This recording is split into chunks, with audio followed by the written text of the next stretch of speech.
Hello, everybody. Today I'm going to be talking about my intercultural experiences and my lack of intercultural experiences with certain groups of cultures.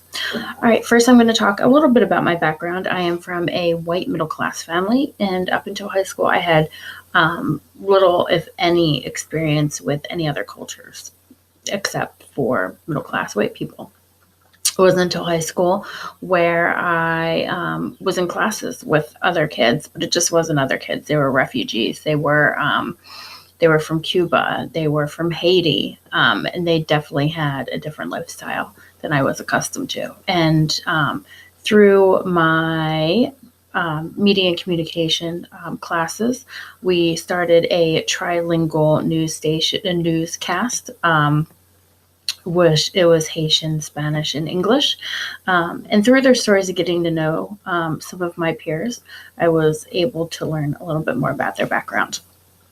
One thing that has always stuck with me and resonated with me when I went to a leadership conference when I was in high school. Don't judge somebody until you've walked a mile in their shoes. And I think until that day, I wasn't aware. I considered myself pretty ignorant to all cultures. Um, and to that has really helped me get to know other people. So I guess fast forward, college, I went to University of Delaware, and although it is a big university, it was quite segregated with the students. The international students kept with the international students, and of course, the white students kept with the white students. Um, and then I went to University of the Arts. So it was pretty basic. There were different cultures, but everyone was pretty much into their art.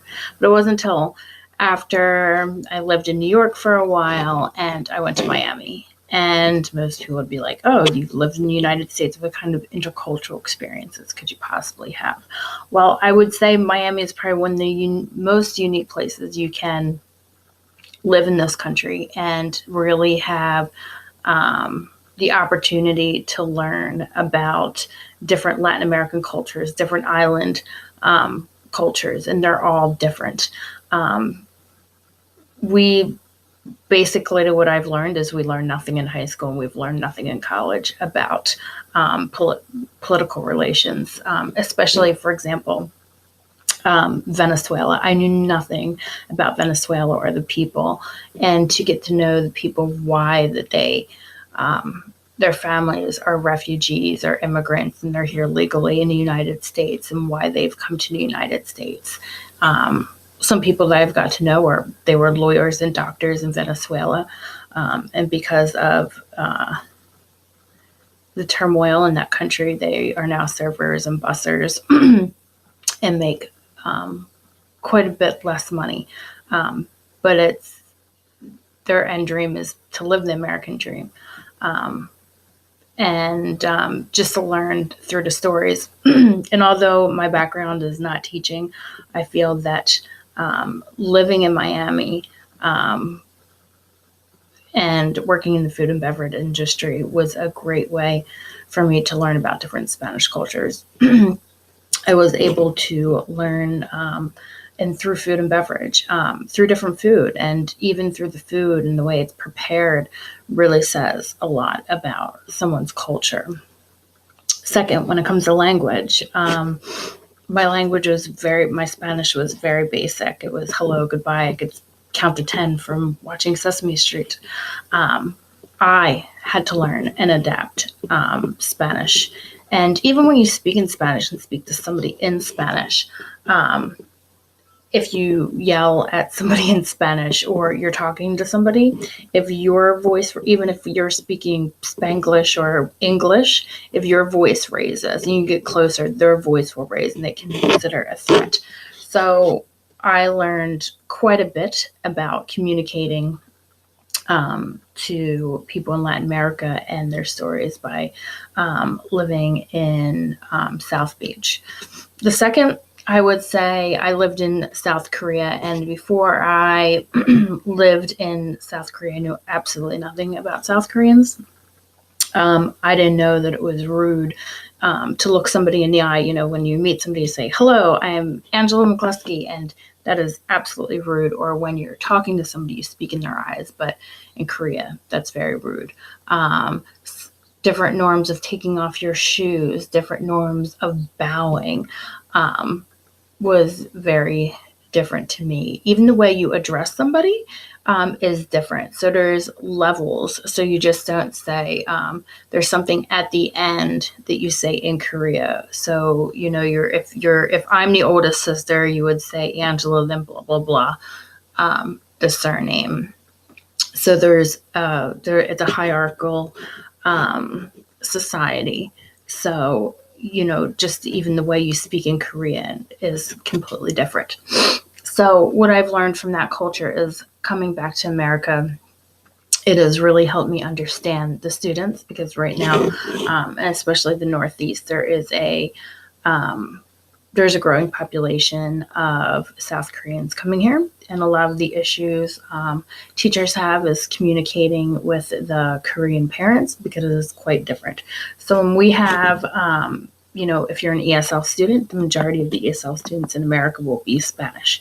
So there is a different take and a different understanding and communication that you do have to have with Korean parents. So I've learned a lot about the Korean culture. I think as being back in the United States, when somebody asked me about Korea, the first thing they said, "Oh, do you live in North or South Korea?" And I think that I laugh at that question, because you can't live in North Korea.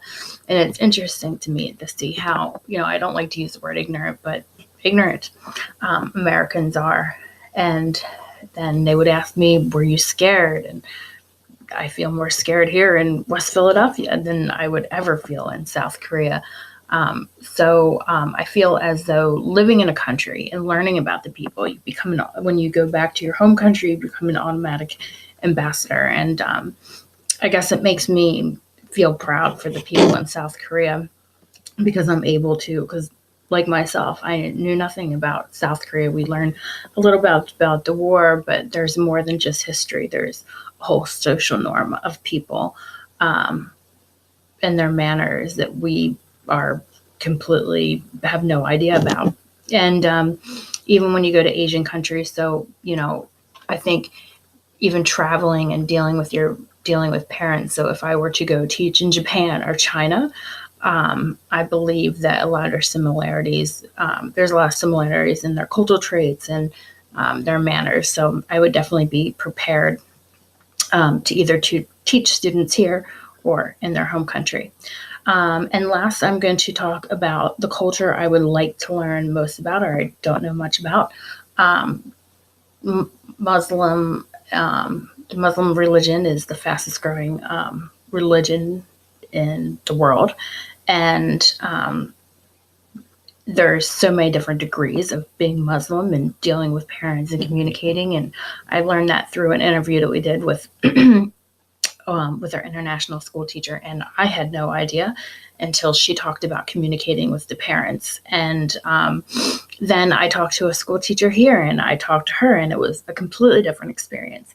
So, and I would like to learn more about Arabic and Middle Eastern and the EU.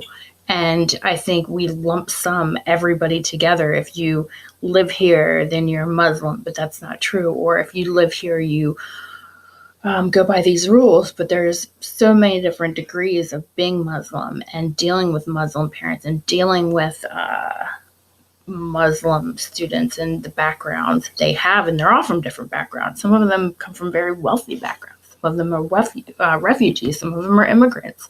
And how do we deal with this?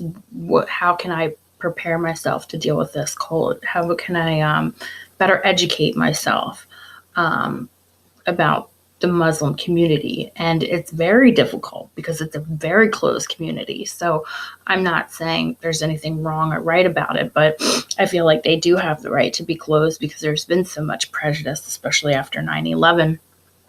They're not really welcome to talk about their social norms. But if I were to have more insight on one culture that I think would benefit me as an educator, it would definitely be the Islamic Muslim communities. I'm not even sure if I'm saying that correctly. Even when I'm writing my papers, I'm not sure if I'm politically or giving justice. Is that just saying, oh, this white culture?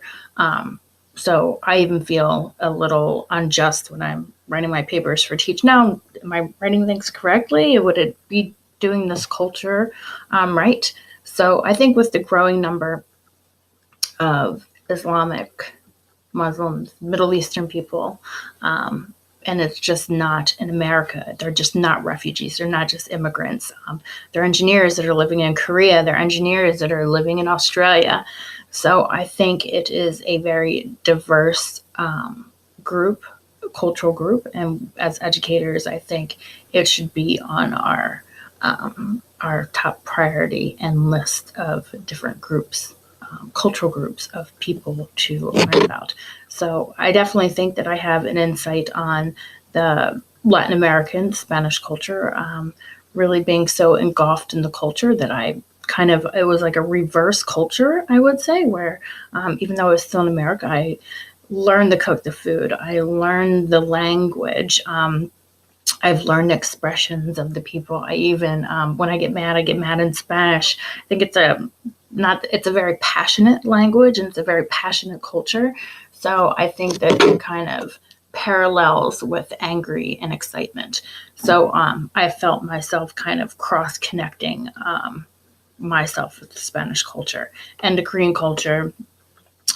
Living over there for 3 years, I definitely learned more than I ever could. And I feel as though even though I may never go back to Korea, I can always become an ambassador for their culture. And it is nice to be able to correct people when they have misconceptions about a culture. So I think it's important for us to learn, whether we're teachers or educators or just having